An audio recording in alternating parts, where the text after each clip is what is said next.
There you are. Hey, good afternoon, everybody. Scott Luton and Greg White here, Supply Chain Now. Welcome to today's live stream. We have an outstanding supply chain leader with us here today, a guru in the world of procurement, as a matter of fact. So more on that in just a moment. Quick programming note, if you enjoy our live stream episodes, make sure you check out our podcasts wherever you get your podcasts from. Find us and subscribe there. We publish just about every day via your favorite podcast channel. Also, I want to thank a few of our sponsors that allow our programming to take place: the Effective Syndicate, Barrison, Vector Global Logistics, U.S. Bank, and many, many more. Grateful for the support that allows us to bring these best practices to you, our audience. I want to welcome in my fearless, esteemed co-host here today, as always, Mr. Greg White. Serial supply chain tech entrepreneur, chronic disruptor, trusted advisor, and world record tennis champion. Greg, how you doing? I'm doing great. It's great to be here. It's a little bit of a weird, semi-productive day, but still great to be here. Hey, look, I believe this, and if nothing else, gas is 99 cents. So things are looking up in some ways. I love your optimism. We all could use some of that. It is, as you alluded to, challenging times for so many people. And, we're as our team is working overtime to bring thought leadership to you and to bring voices of reason and logic and new ideas. We understand that's the backdrop that we face. So with no further ado, Greg, we've got a great speaker. He's been part on some of our earlier programming, got a lot of great feedback around Mr. Rod Sherkin, president of ProPurchaser.com. Rod, how you doing? I'm doing great. Just great as can be. I'm quarantined here in the basement of my daughter's house, so I'm not allowed into public. I've just come back from New Zealand, and we're Canadian, and I don't know about the rules in the U.S., but when you come over from anywhere, you've got to isolate yourself for 14 days. So I'm being as productive as I can, given that I'm stuck in the basement here. Yeah. Talking about strange times. Oh, my goodness. As Greg, I thought you would have beat me to the punch. Welcome to the podcast community. I think we all know what the basements are like. So with that in mind, though, I think we've got some very timely perspective you're going to share. I'm really looking forward to that.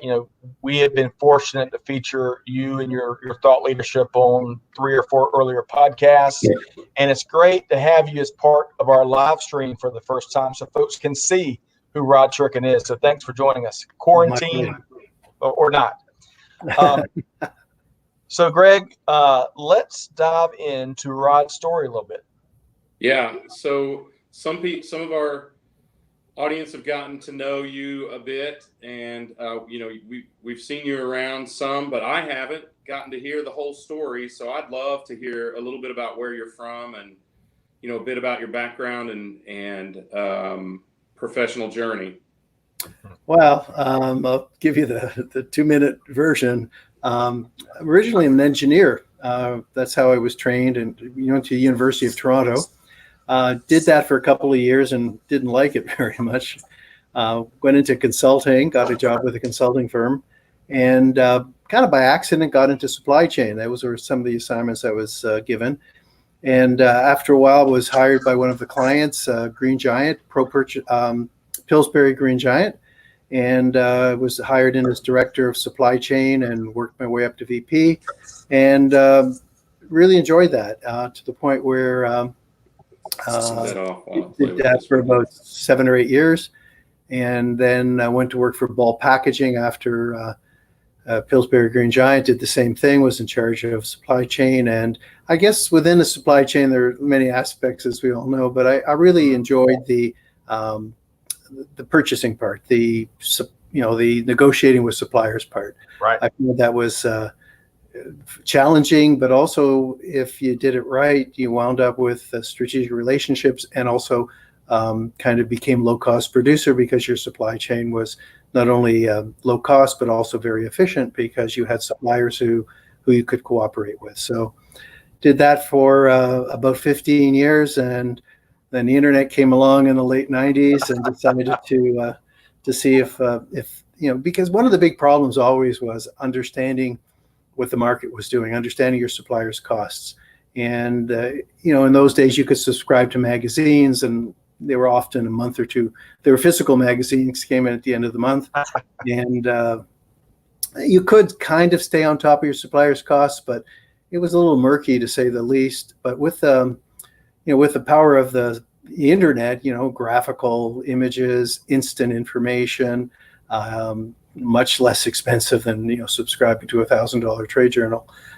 It seemed to be the perfect tool for the profession. So worked on coming up with a tool that would help people succeed in negotiations more than they would have had they not had the tool. So that's really the story of how ProPurchaser kind of came into being. It was kind of the tool we all wished we'd had before there was an internet, and it seems to the internet has actually probably the best thing that ever happened to our profession is this idea that we can know before we go into a negotiation what's happened to our suppliers' costs. So it puts us in a much better position to understand and to maximize our leverage.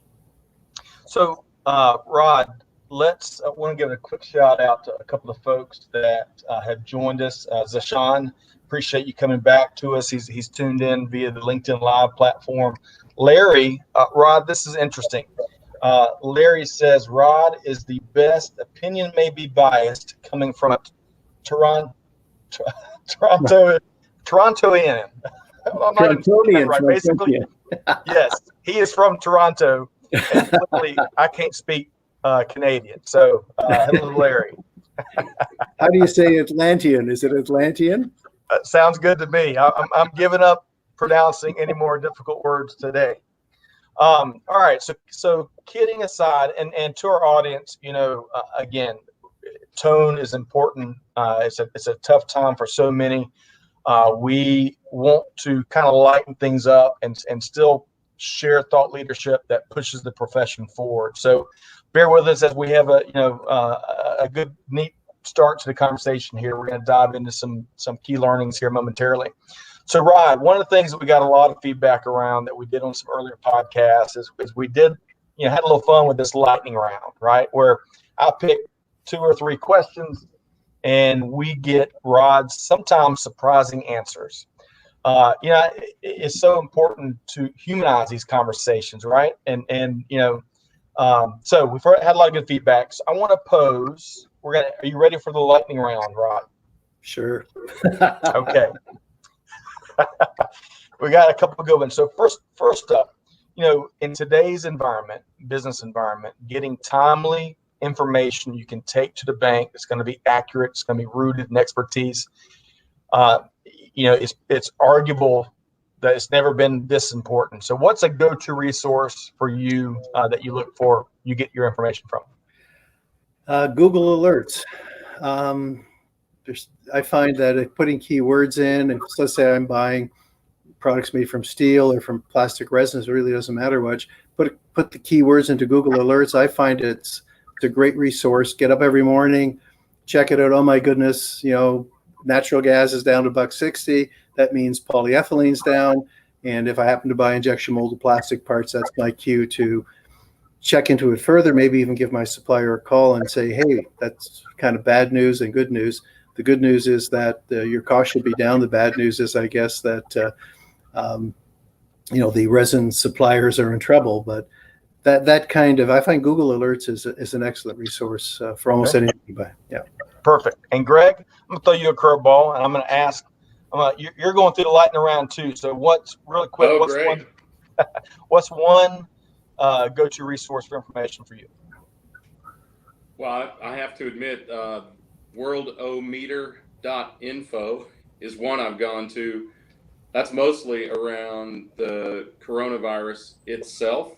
Okay. There, and then because I tend to kind of take a macro look at the markets, I also go to Market Watch. So I didn't know that gas was at 99 cents. I literally just got an alert at the top of my screen from Market Watch that said that the average cost for gasoline is now 99 cents. And I think those kind of things that are really valuable to look for. But I like the idea of Google Alerts and notifying it what you care about. Yep. Right. And Rod, that's what you've done, is identify those things that you want it to identify, and it pulls everything together. Right. Mm. Yeah, and it so twigs you. If you see something, then you can do your own Google search and find out what's causing it. And yeah, it's a great system actually, and of course it's free. So yeah, Google News is another one. I mean, that aggregates all of the top news together as well. So all right, so we're going to have to put a lot more lightning into the lightning round for that to get to Rod's information. All right, so quick question, two more really quick questions. Rod, what are you currently reading? I'm reading a book about New Zealand. So I've just been to New Zealand, and that's why I'm quarantined, because I wasn't supposed to leave Canada. And so as a gift, I got a book from my daughter about this great New Zealand author. His name's Widi Inahari. I can't say his last name properly. And it's fascinating stories about the history of New Zealand told from a Maori point of view. So that's what I'm reading. Mm-hmm. And Greg, dare I ask what you're reading? Yeah, no, I'm not really reading much right now. I mean, not books. Right. Lots of snippets. Yes. Lots of articles and things like that. Yep. Yeah. All right. So third one, easy. Favorite recent movie. And Rod, with this question, we learned some things about you on one of the previous podcasts that we didn't know. So what's give us the goods? Well, my second favorite movie after The Matrix was Avatar. And I know it's not recent, but I'm a little upset with James Cameron because he promised sequels. And we've been waiting, 10 years? And there's supposed to be at least 2. So I can't wait to see what happened to the 2 blue people, whether they lived happily ever after or not. So James Cameron, if you're out there, we want that sequel right now. The power of the bully pulpit here at Supply Chain. Yeah, I'm sure James Cameron waits for our live stream. So we're going to put some pressure on him. Right, Greg? Influencing culture right here on Supply Chain Now. All right. Well, go ahead. Ford versus Ferrari is the one for me. That was a little before my time, but I'm a huge Carroll Shelby fan, huge Ford racing fan. And and I just got a notice, by the way, that I should be reading the book, The Culture Code, by Daniel Coyle from Peter Heffman. Peter Heffman reached out, but I need to read more. Hey, we love our live feedback. There's nothing better. Yeah.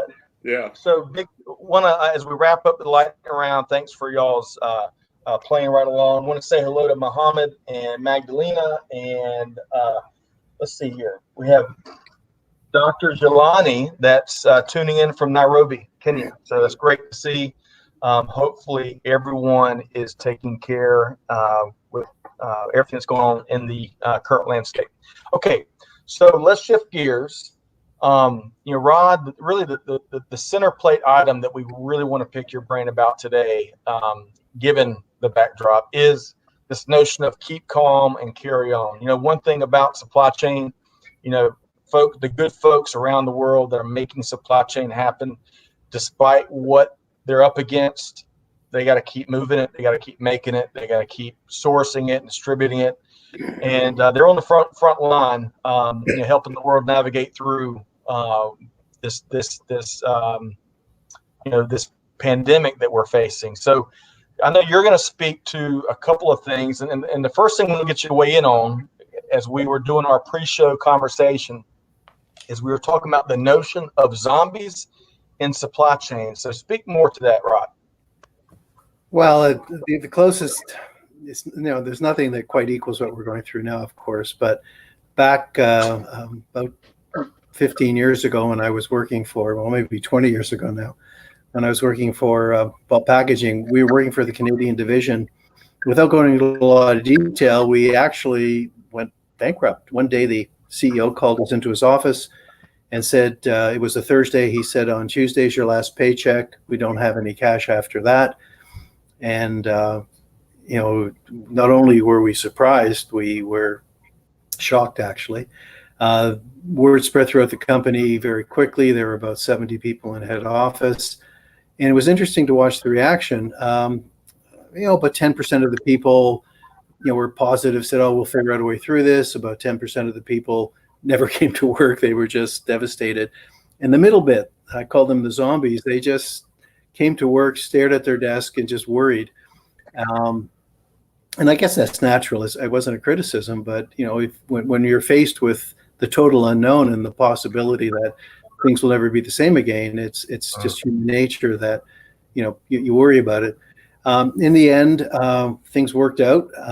There was a last-minute financial rescue package. There were two partners. One bought the other one out. We wound up keeping our jobs, and things carried on. So I think the lesson was that if you don't know what's going to happen, the hardest thing to do is to just keep calm and carry on, because if you assume that it will work out, then that's obviously the best strategy, because you're going to keep the organization going. You're going to keep yourself going. And even if it doesn't work out, which in this case I think it will, if you look down the road a year or two from now, this may change the way we do business. It may change the way we live our lives, but it's not the end of business, not the end of the civilization.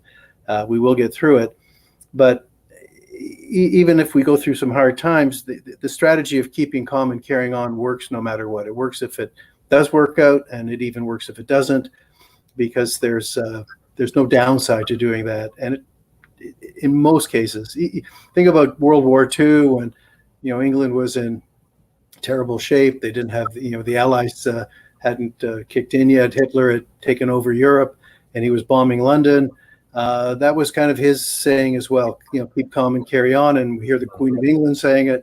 So it's tried and true. And even in the worst of times, it seems to be the best strategy. So that's my advice. Yeah, it's very, very helpful. I think our most challenging times previously are certainly going to prepare us to navigate through what we're facing now. Greg, when you hear that Rod's experience there and that situation where he shared a lot, but clearly that one of the stark messages is, hey, you've got one more paycheck before your life changes. What those types of experiences? What did you hear there and what Rod shared?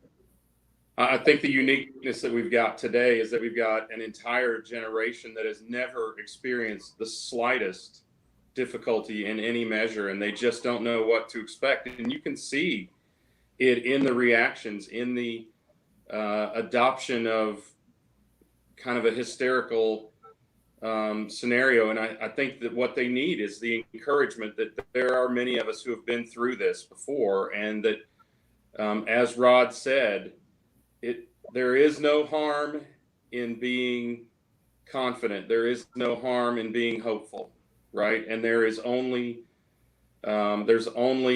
pain really in worry. And if you spend your time worrying, then you don't spend your time thinking about how to address or solve or adopt this properly. But I do think we have at least one and possibly two generations that are completely unprepared for this. Great point.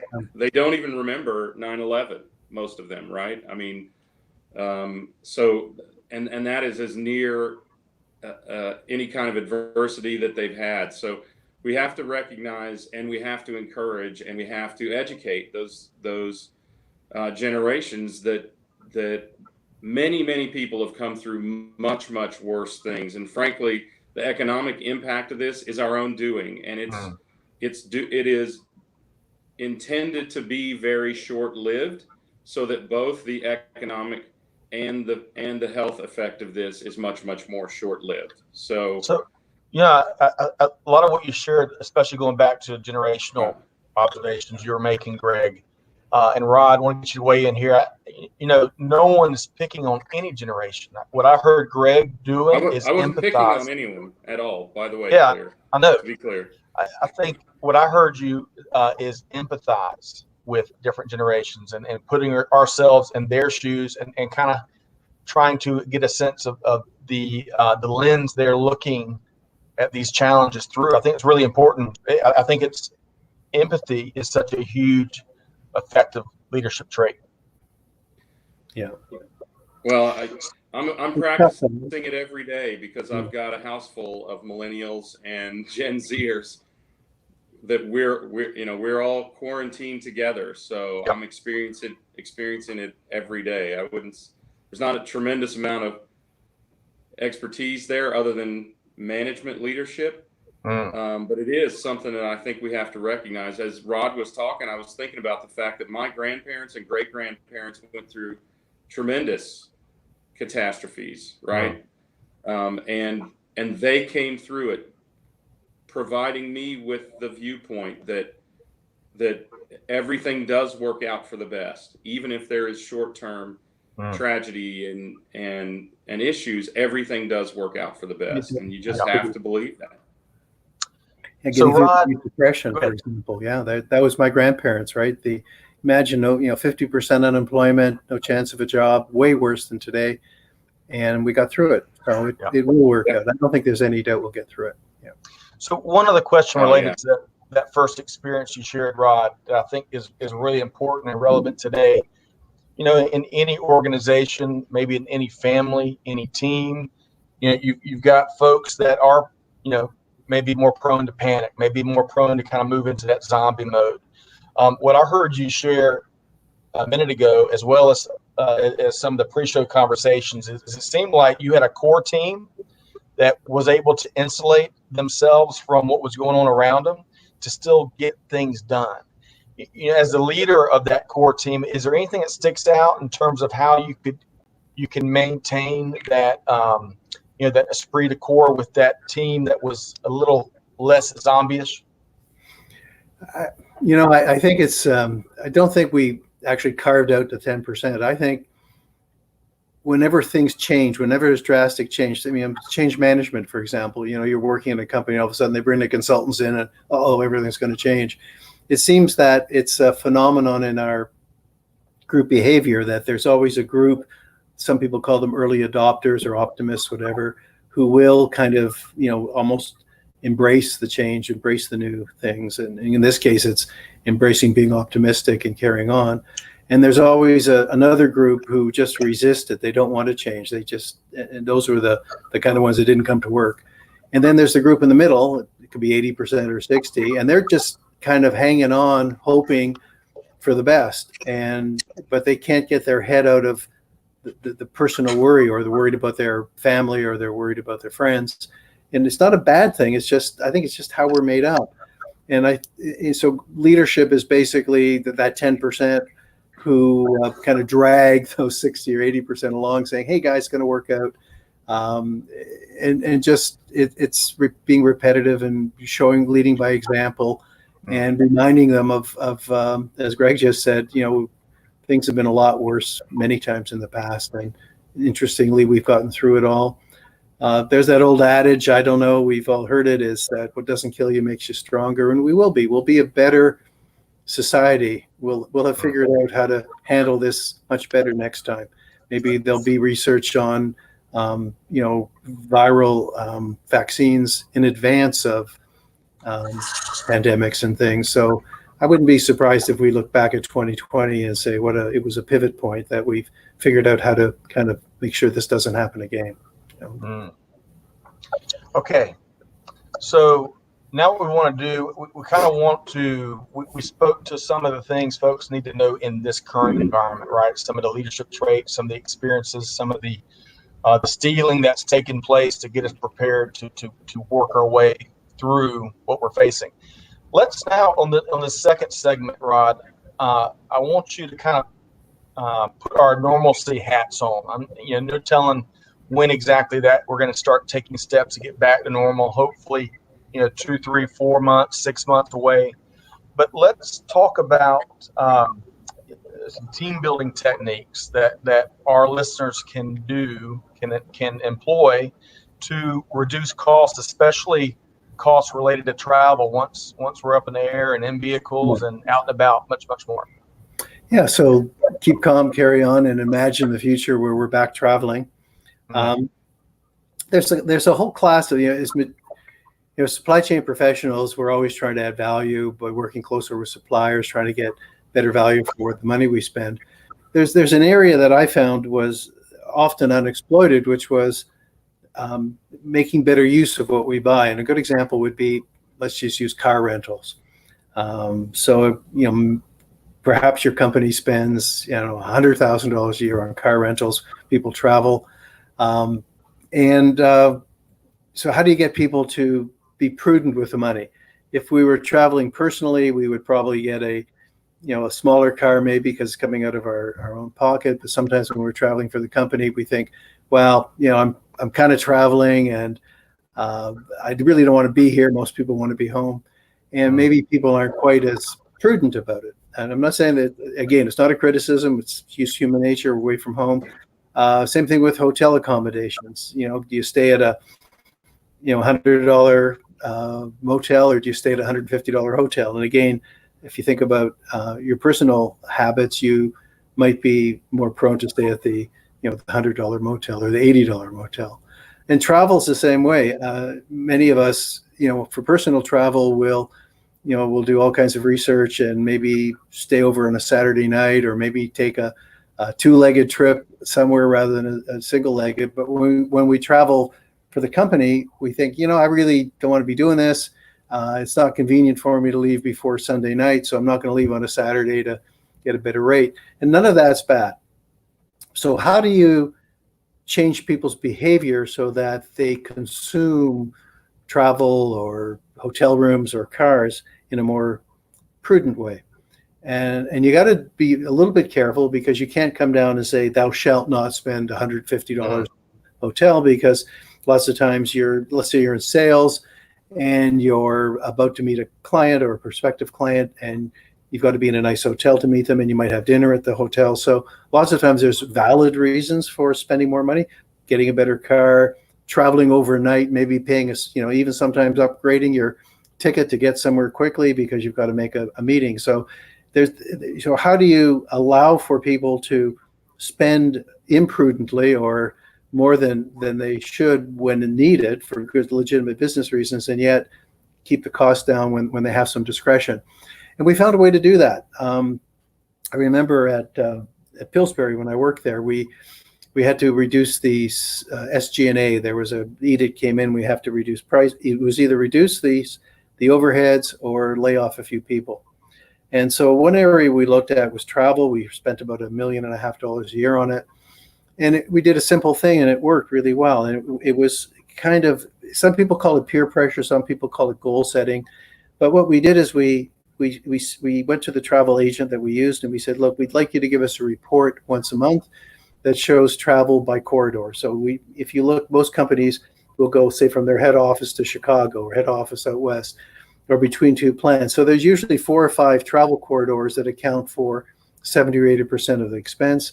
And then all the rest is in the last category. So if you imagine a spreadsheet, this is hard to, I don't have a flip chart, I should have had one, but imagine a spreadsheet where you've got, in each column, you've got a corridor. So, LA, Chicago, Houston, Chicago, whatever your travel areas are. And then the last one says all others.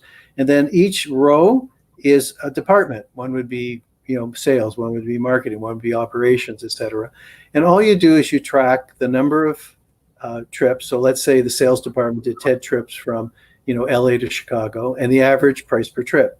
And you publish that for each department. And very quickly, people will see some differences. And maybe that's the peer pressure part. And you say, look, salespeople might actually legitimately spend more because they have to meet with clients, whereas people may be in operations, have to. And so you'll start to see the measurement effect, I guess, as Deming would say. Once you start measuring something, people see differences. You can explain some of them, but then you have this overall goal. You say, well, right now we're spending on average $1,000 to go on this trip, say from LA to Chicago. Let's try to do it for $800. And then what we found is people started to change their behavior when they could. They said, yeah, let's do that. Our department's not looking so good. We want to beat that operations department maybe. And within 3 months, we had dropped 27% on our travel budget. And nobody complained. No, because if they had to, we had to meet a client, you flew out the next day. You had to, yeah. Sorry, go ahead. So Rod, the approach you're talking about, sounds like taking advantage to some degree of the good old 80-20 rule, some of the positive peer pressure. We can apply some of these approaches, this team-based approach to managing costs, to probably just to some other expenses these days, right? Beyond travel. Anything that where the consumption of it is discretionary. For example, a hotel, a car, obviously travel. So that you might be you might have a deal with one of the rental car companies for some rebate, which is great. You might get 5% or so, but the real big money is in renting a car that's absolutely necessary, not something you don't need, especially in travel. That seemed to be the big area too, is because you can save. Sometimes you can get a ticket sometimes for half price if you're willing to make a slight accommodation when you can. So those are the areas where the user is actually making a discretionary decision on whether or not to go cheap and cheerful or maybe a little more luxurious. Yeah. Okay, so we've gotten some questions submitted from the folks that are tuned in, Rod and Greg, and some questions we may not have great answers to, and we can skip over some of these questions if you don't feel prepared to address them. This is a very fluid situation. A lot of things are changing, but Rod and Greg, we're gonna kind of take a bit of a turn here. So, in light of COVID-19 and the current environment and what we're dealing with, when we get on the other side of it, Rod's talking about some of the best practices that have been used, have been proven in the environment we've been in. So, as we look past what we're experiencing, any initial thoughts in terms of how we see the role of supply chain management changing? And Greg, you want to speak to that a little bit first? Yeah, sorry. I think no. I think there will no doubt be dramatic changes. I think we have been less than diligent in terms of diversifying our sourcing. We're obviously way too dependent on China, and there's a lot of thought that needs to go into that. It's easy to say way too dependent on China, but there's a lot of thought that needs to go into how we reduce our dependence on China, because they have a larger workforce than virtually all of the other countries in the world combined. So it's natural that we would have a significant dependence there. But, and we've talked about this on some other shows, with the advent of robotics and the fact that there is this great generational transition coming where 10,000 people a day are leaving the workforce. I see the opportunity for robotics to mitigate the risk of sourcing solely or predominantly from China without costing people jobs here in the States, and doing so with the potential, at least, of a cost-effective model. So that's one thing, and I think we will start to take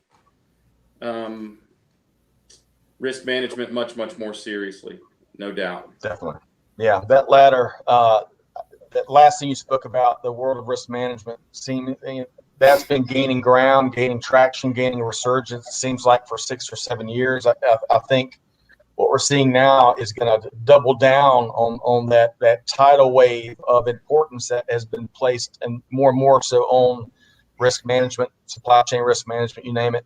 Rod, I want to make sure folks understand what ProPurser does here in a minute, but any initial ideas in terms of what you see, the changes that the current environment is going to bring to the profession?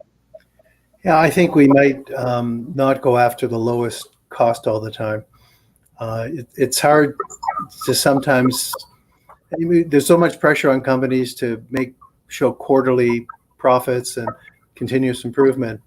But sometimes you take a longer term view and you say, yes, I'll pay 3 or 4% more, some not insignificant number, to have a supplier who is closer, and where there's no political problems. Like the problem when you're sourcing from countries where the government has much more influence over the people than we, in North America here. Right. It's that you're also dealing not just with the company, but you're also dealing with the policies of the government, and that's a risk sometimes because governments tend to act in favor of their own citizens as they see it, and that may not be conducive to good business relationships with foreigners. So I think to Greg's point that we need to be less dependent on Vietnam, China, countries like that, and it may mean that we take a longer term view of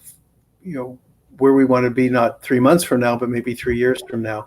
So maybe our profits aren't quite as high, but we've got much more security, and the fact that we're not going to be disruptive by forces that we can't control. It's going to be business forces that determine the relationship, not so much political forces. Yep. Great question from Imran there. All right. And we're going to try to get these questions in there. There's so much to talk about, and we want to also make sure that ProPurchaser.com folks understand how that works. That's as we're talking about mitigating the risk to supply chain, controlling costs. We talked earlier about the really big importance on go-to resources for information, timely information. So, Rod, with that backdrop, tell us more. How does ProPurchaser.com work? And then we're going to talk about what's new for 2020. It's really simple. Remember, I said back in the 80s and 90s, we wanted a tool that would help us understand our suppliers' costs. So, ProPurchaser, in a nutshell, keeps track of most of the raw materials that go into production in today's economy. And so if you pick and choose, let's say, for example, you buy packaging, so you would choose paper. If you buy steel, parts made from steel, you would choose steel. So you pick and choose the raw materials your suppliers use, and then we'll track them for you. You can either come on the website or you'll get emails telling you when there's been a change, and then you use that information. We can't negotiate for you, of course, but our members use that information to make sure that their suppliers are playing fair. And when costs go up, fine, we'll negotiate higher prices for what we buy. But when the raw material costs go down, we expect the suppliers to behave fairly, and they do once they know they're being watched. So that's the basic value add.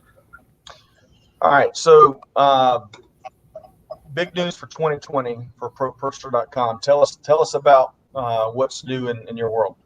Well, we've come up with this idea that we call it big picture procurement, where you look at the big picture. And it's interesting. We've just been talking about looking at the big picture. When I was in procurement, we were not transactional so much as we were short term. We'd make a deal for a year or 6 months, and we wouldn't really look farther beyond that. But if what we're encouraging our members to do now is look at the big picture, and we see it in 3 ways. The first way is clearly when you're about to negotiate, you look at the big picture from the point of view of suppliers' costs. You look back 6 months, a year, 2 years, and you see, geez, I was paying, by bolts, for example, and I was paying $1 a bolt 2 years ago. Steel's down 20% from there. Therefore, looking at the big picture lets you position yourself for your bolt negotiations, for example. And then from the supplier's point of view, when the supplier sees this information, because you're showing them, this is, lest they argue with it. Most of these things are arguable now. I mean, it's hard to argue with most of the commodity information because it's with the internet now. There's really so much transparency. It's hard for people to say, well, the price of steel is really not down. So once a supplier sees that, a good supplier, a supplier that's got a long-term vision as well, they'll realize that if they play fair and forsake the short-term profit, yes, of course, we'll reduce your bolt price. They see it also as a big picture, because they're saying, well, I'm going to play fair. I'm going to bolster my image. I'm going to be seen as somebody you want to partner with, and it's going to be good for my business in the long run because my image and reputation are really the most important things that we have. And so they're looking at the big picture too, more from a future point of view. Take a short-term hit, maybe a little bit. All they're really, by lowering the price, they're not lowering their margin because their costs are down. They're just not getting that extra bit. But what they're doing is they're setting themselves up for future success. So there's another big picture. And then the third way you look at it is, once you've got that kind of relationship where the price isn't a friction point anymore, where you're going up and down with suppliers' costs, everybody's making a fair margin. It paves the way to the third stage, which is where you work together on joint projects. You look at the whole supply chain. You look at it from the supplier's point of view, from your point of view, maybe from your customer's point of view. It could be three parties involved. And that, in my experience, having done it for 15 years, that's where the real big benefits came from. When you can look at the whole supply chain, look at the big picture, work with your supplier because you trust each other now. You've got this kind of honest relationship based on what's really going on, transparency. You can work on these projects, share the savings, and wind up with really strong supply chain. You could be a low-cost producer and have really robust suppliers because they're making good money too. So that by looking at the big picture, you're seeing, again, from your point of view, you're looking historically at costs. From your supplier's point of view, they're looking into the future because they're bolstering their image. And then together, you're looking at how you can work together to both save money. That's our focus.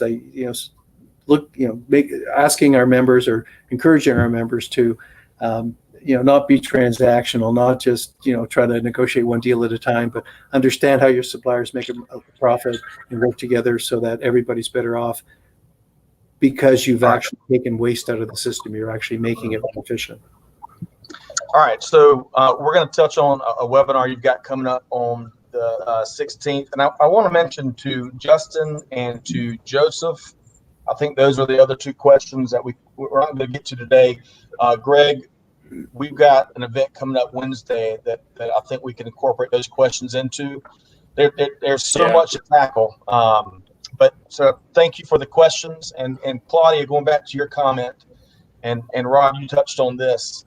Claudia suggests maybe more emphasis on society and environment and not just the dollars. And as you were talking earlier, Rod, about some of the big picture considerations beyond the dollars and cents that supply chain leaders and procurement leaders have to factor into their 2020 decisions and beyond. All right, so Greg, you're gonna touch on our event on March 25th here momentarily. But Rod, if folks want to learn more about some of the things you've touched on, you've got a great webinar coming up April 16th. Is that right? Yes. Yeah. Tell us more. Well, it's just about cost transparency, a little bit, more or less what I've been talking about now. It's really how to let the data do the talking. We find a lot of people don't, sometimes negotiations, especially when you're talking about price, can become a bit confrontational. None of us like confrontation.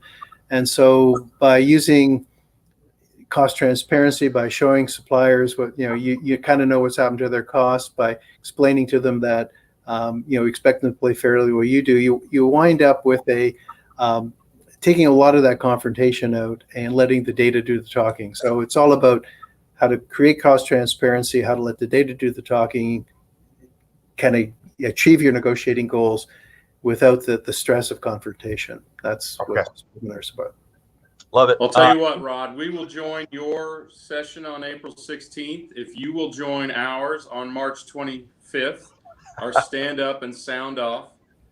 I bet we're going to get some questions that are going to be relevant to your expertise, and to Joseph and Justin and some of the rest of you had questions that we didn't get to answer here today. Please join us. Right? It's go to webinar. You can join us there, or you can join us on our site at Supply Chain Now Radio and sign up for Stand Up and Sound Off. Bring your questions, bring your statements, bring your curiosity, just bring your desire to join and share time with your fellow supply chain practitioners. And let's learn everything we can about the current and the expected future impact of coronavirus on the supply chain now and into the future. So join us there.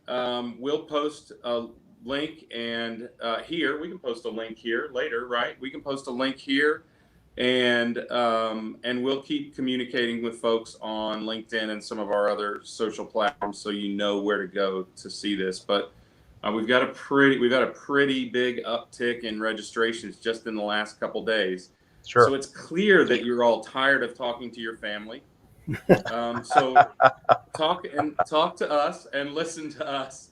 Listen to some of your fellow colleagues, and let's see what we can do to share some ideas, maybe even solve some problems on March 25th. Yeah. Great point. Great. Appreciate what you shared there, Greg. And to our listeners, you never know where conversations take us. We might have put too much center plate items in the conversation here today, but we've got two great follow-up opportunities between the April 16th webinar that Rod is doing, which you'll find a link to in the notes right here on this platform. If you're LinkedIn Live, it'll be in the LinkedIn post. If it's Facebook, it'll be in the Facebook post, and same thing with YouTube. Also, to make it easier, as Greg suggested, we have both webinars on the webinar tab at supplychainnow.radio.com. And Greg, you're right that we've seen a surge of interest in Wednesday's March 25th session, which is really, it's all about the audience and the questions and how we can get them leveraging experts like Rod and Enrique Alvarez and others. How can we get as many answers and ideas as possible, right? Experiences out there. So March 25th, 3 p.m. to 4:30 p.m. Eastern time. I'm looking forward to that session. All right. So, Rod, if folks want to learn more about ProPurchaser.com, it's just that easy, right? ProPurchaser.com. It's it. Get started button, and there's no credit card required. They can take a trial out and see if it works for them. Yeah. Perfect. And of course, you could hit up Rod on LinkedIn also. Yes. That's right. That's right. And you're always on the keynote and the speaking circuit. I'm convinced you've got a couple of clones out there, Rod. Clones? You're staying busy, staying in front of people. I love it. Man, we're talking about zombies and clones. Clones, I know. This is becoming and robots. Pretty soon we're going to have avatars. Yeah. Well, thanks for carving time out today. Oh, my pleasure. To our audience that tuned in, Claudia and Joseph and Justin and Imran and many others, Larry, thanks so much for tuning in. I hope to see you just a couple days from now on the March 25th session. Be sure to check out our podcast wherever you get your podcast from. Find us and subscribe so you don't miss a single thing. Big thanks to Rod Sherkin, president of ProPurchaser.com. Greg, what do we miss? I can't imagine that we missed anything today. But if we did miss it, seriously join us on Wednesday. It's a great opportunity to get the community together, and that's what we're looking for. That's important. So on behalf of the entire awesome. Hey, Rod, great to have you as part of that session on the 25th. On behalf of the entire team here, Scott Luton, wishing each of you out in the audience a wonderful week ahead. Don't panic. Stay level-headed. We're going to get through this. Stay calm and carry on. Thanks, everybody. Appreciate it.